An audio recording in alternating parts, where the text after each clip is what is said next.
Le gouvernement a proposé des outils de contrôle parental et des conseils pour se défaire des stéréotypes véhiculés par les films X.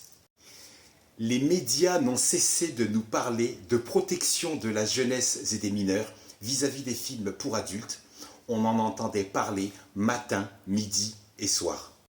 Tout le monde était au courant qu'on mettrait des restrictions aux films et ou aux sites pour adultes en ligne. Il a été dit et même prévu que pour avoir accès à ces sites, avant de s'astiquer le bangala, faire du fitness avec l'abricot ou tremper l'oignon, il fallait présenter une pièce d'identité pour y avoir accès. Ce n'est pas le cas. Ce n'est toujours pas le cas, et même pour les moins de 18 ans. Le paradoxe est qu'aujourd'hui, l'éducation nationale a le feu vert pour donner des cours d'éducation sexuelle dans les écoles primaires, par le biais de l'infirmière scolaire, ce n'est pas son taf, par le biais de l'enseignante, ce n'est pas son taf, ou par le biais d'associations extérieures qui devraient réfléchir au public qu'elles visent, c'est-à-dire nos enfants.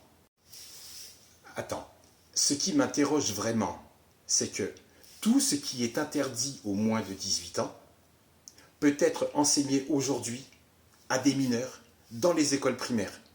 Et ces mêmes personnes osent venir nous parler de protection de la jeunesse et des mineurs. On a manqué cruellement d'infirmières.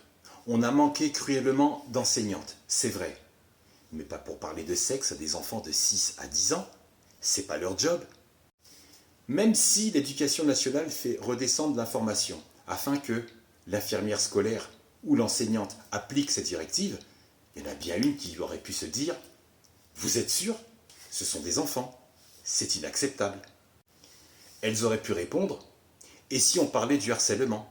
Comment se protéger du harcèlement scolaire ?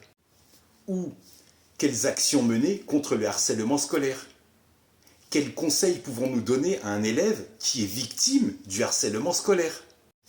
Et comment aider les enfants à mettre une barrière mentale à tout ça, l'anticiper, prévenir, au lieu de parler de sexe à des enfants, au lieu de parler de sexe à des mineurs ? Où sont les infirmières ?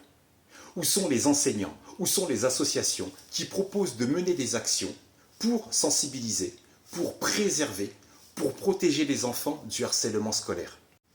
Sauvons l'amour, sauvons le respect, sauvons nos enfants. Peace.